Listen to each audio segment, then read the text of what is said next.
नमस्कार साथियों, आज के वीडियो में हम देखने वाले हैं बाल विकास एवं शिक्षा शास्त्र के 30 बहुत ही इंपॉर्टेंट क्वेश्चन। ये प्रैक्टिस सेट 2 है हमारा। प्रैक्टिस सेट 1 आपने नहीं देखा है तो चैनल पर जाके देख लीजिए। 30 बहुत ही महत्वपूर्ण प्रश्न रहने वाले हैं जो पूर्व परीक्षाओं में पूछे गए हैं और आने वाली यूपी टेट और सीटेट में यहाँ से प्रश्न आने की प्रबल संभावना है। अगर आपने पूरा वीडियो देख लिया तो आपके 5 से 6 प्रश्न सही होने वाले हैं। इसमें हम पहले 30 प्रश्न देखेंगे, उसके बाद उनसे संबंधित सभी सिद्धांतों पर चर्चा करेंगे। तो वीडियो में लास्ट तक बने रहिए। प्रश्न नंबर 1 है, प्रयास एवं त्रुटि का सिद्धांत किसने दिया? तो प्रयास एवं त्रुटि का सिद्धांत दिया है थॉर्नडाइक ने। इसको प्रयत्न एवं भूल विधि भी कहते हैं, ट्रायल एंड एरर विधि भी कहते हैं। और क्रिया प्रसूत अधिगम का सिद्धांत दिया है स्किनर ने, और शास्त्रीय अनुबंध का सिद्धांत दिया है पावलोव ने। और उसके बाद जो कोहलर ने प्रयोग किया था वो वनमानुष पे प्रयोग किया था।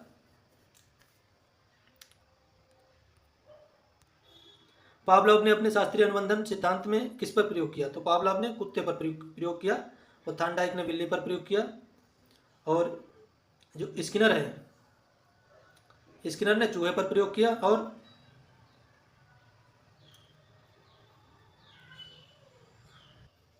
और कोहलर ने बंदर पर प्रयोग किया। स्किनर का क्रिया प्रसूत अनुबंध किस पर बल देता है? तो ये पुनर्बलन पर बल देता है, या फिर हम कहें प्रबलन पर बल देता है।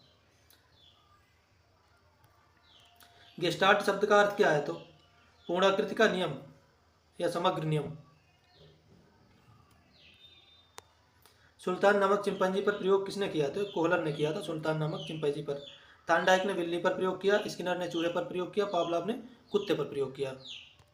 अधिगम के 3 मुख्य नियम तत्परता, अभ्यास, प्रभाव किसने दिए? तो अधिगम के 3 मुख्य नियम थॉर्नडाइक ने दिए। इसमें पहला नियम तत्परता का, दूसरा अभ्यास का, तीसरा प्रभाव का। उसके बाद 5 गौड़ नियम भी इन्होंने दिए हैं। सामाजिक अधिगम का सिद्धांत किस मनोवैज्ञानिक ने दिया है? तो अल्बर्ट बंडूरा ने दिया है। रॉबर्ट गेने के अनुसार अधिगम का उच्चतम स्तर कौन सा है? तो समस्या समाधान अधिगम का उच्चतम स्तर है। शास्त्रीय अनुबंधन में घंटी क्या है? तो घंटी अस्वाभाविक उद्दीपक है, और जो भोजन है वो स्वाभाविक उद्दीपक होता है। ये पावलोव के प्रयोग से संबंधित है।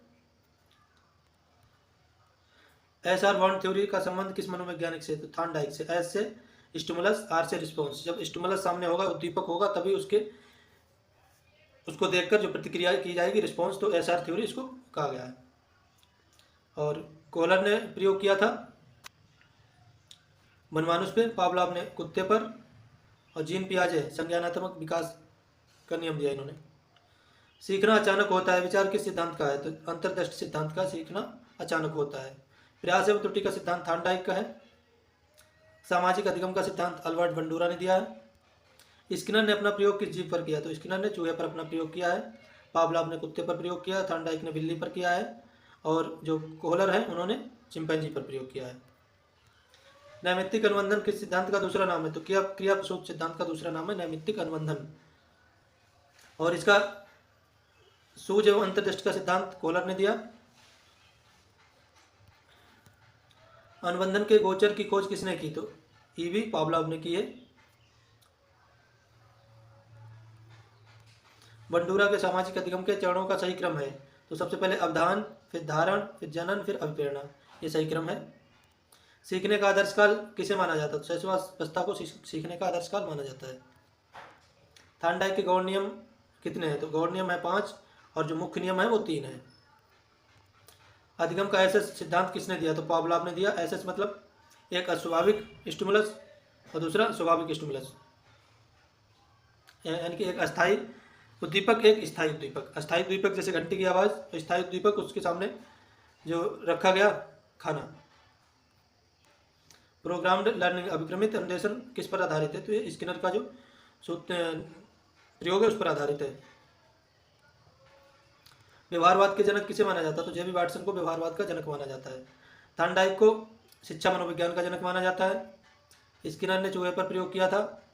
क्रिया प्रसूत अधिगम सिद्धांत इनका, पावलोव ने कुत्ते पर प्रयोग किया था।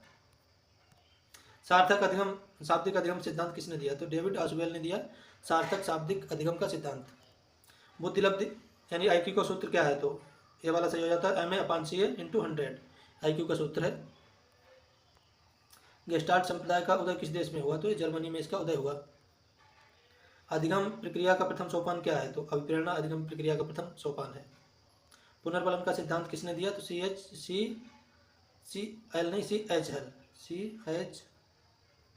हल।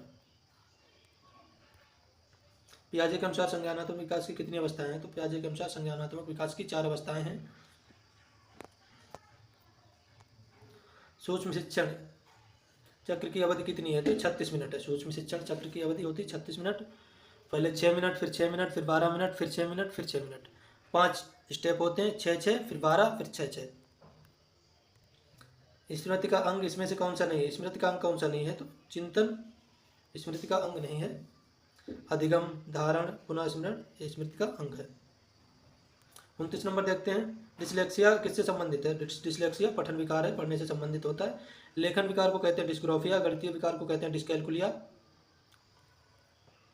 रॉबर्ट गेने का अधिगम सोपानिकी का निम्नतम स्तर क्या है? तो संकेत अधिगम निम्नतम स्तर है।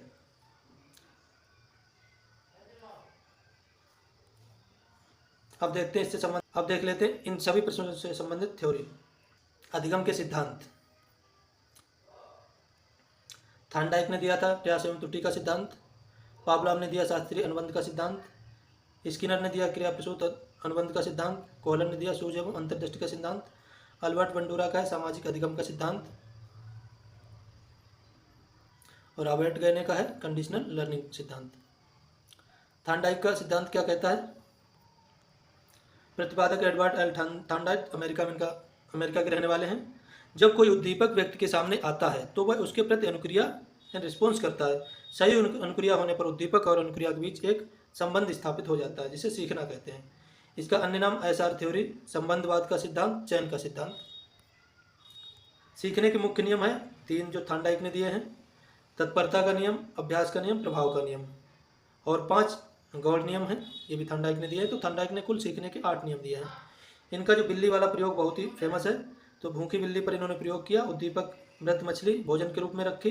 कई बार बिल्ली पिंजरे में हाथ पैर मारकर असफल होती रही। अंत में उसने सफलता पा ली। जो लीवर लगा हुआ था अंत में उसका पैर उस पर पड़ा और खुल गया दरवाजा, उसने भोजन प्राप्त किया। इसी प्रकार से प्रक्रिया ये बार बार चलती रही। तो धीरे धीरे बिल्ली उसको खोलना सीख गई प्रयास एवं त्रुटि के कारण। पावलोव का सिद्धांत शास्त्रीय अनुबंध का सिद्धांत है, क्लासिकल कंडीशनिंग थ्योरी। पावलोव ने प्रयोग किया था कुत्ते पर। इवान पावलोव रूस के मनोवैज्ञानिक हैं। 1904 में इनको इसी प्रयोग के ऊपर पुरस्कार मिला था, नोबेल। परिभाषा, स्वाभाविक उद्दीपन के साथ एक अस्वाभाविक उद्दीपक यानी कि घंटी को बार बार प्रस्तुत करने पर जीव अस्वाभाविक उद्दीपक के प्रति भी स्वाभाविक जैसी अनुक्रिया करने लगता है। इन्होंने बताया कि एक स्वाभाविक उद्दीपक है, एक अस्वाभाविक उद्दीपक है। जैसे भोजन उन्होंने रखा और फिर उसके बाद घंटी बजाई, तो कुत्ते को धीरे धीरे समझ में आने लगा कि घंटी बजती तभी खाना आता है। तो बाद में खाना नहीं रखा, घंटी बजाई, तो उसने वही प्रतिक्रिया दी जो खाने को देखकर प्रतिक्रिया देता था। तो अन्य नाम इसका अनुकूलित अनुक्रिया सिद्धांत, एसएस थ्योरी। थांडाइक था एसआर थ्योरी, स्किनर का था आरएस थ्योरी और इनका है एसएस थ्योरी, यानी कि अस्वाभाविक उद्दीपक और स्वाभाविक उद्दीपक के बीच में इन्होंने बॉन्ड को स्थापित किया। ये प्रयोग है इनका। कुत्ता स्वाभाविक उद्दीपक है भोजन, अस्वाभाविक है घंटी, घंटी बजते ही मुंह में लार टपकना अनुबंध का प्रमाण है। स्किनर का प्रयोग क्रिया प्रसूत अनुबंध सिद्धांत है इनका।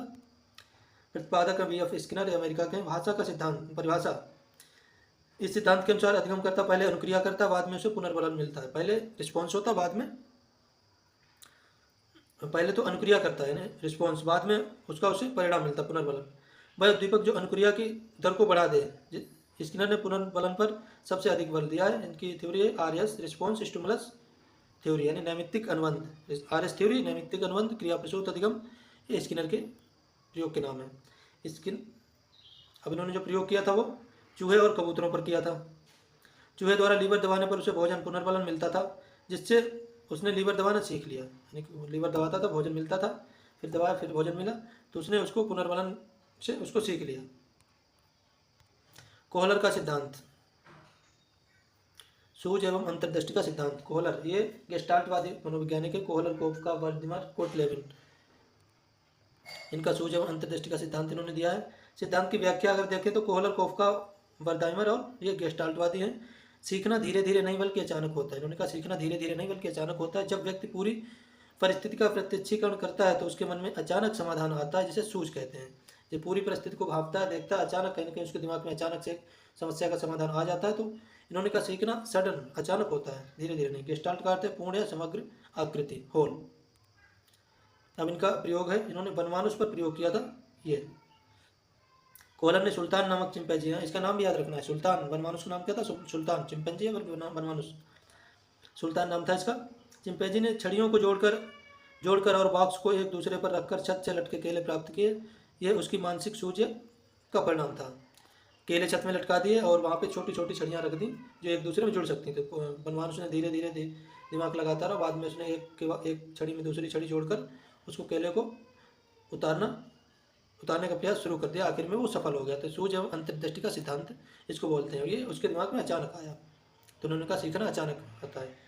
अल्बर्ट बंडूरा का सिद्धांत, सामाजिक अधिगम का सिद्धांत इसको कहते हैं। सिद्धांत की व्याख्या देखें तो सिद्धांत बालक दूसरों के व्यवहार का अवलोकन करके उनका अनुकरण करके सीखता है। बालक दूसरे के व्यवहार का अवलोकन करके अनुकरण करके सीखता है। अल्बर्ट बंडूरा कहते हैं सामाजिक अधिगम सिद्धांत के अंतर्गत। इसको नकल का सिद्धांत भी कहते हैं। वो डाल पर बालकों ने फिल्म में जैसा व्यवहार देखा वैसा ही गुड़िया के साथ किया। यानी कि बालक मूवी में जैसा देखता है, गुड़िया के साथ व्यवहार कर रहा मूवी में दिखाया जाता है, वैसे ही अपने खिलौने अपनी गुड़िया के साथ व्यवहार करते हैं। तो अनुकरण द्वारा सीखना सामाजिक अधिगम सिद्धांत के अंतर्गत आता है। रॉबर्ट गेने का सिद्धांत, अधिगम सोपानिकी, हायरार्ची ऑफ लर्निंग।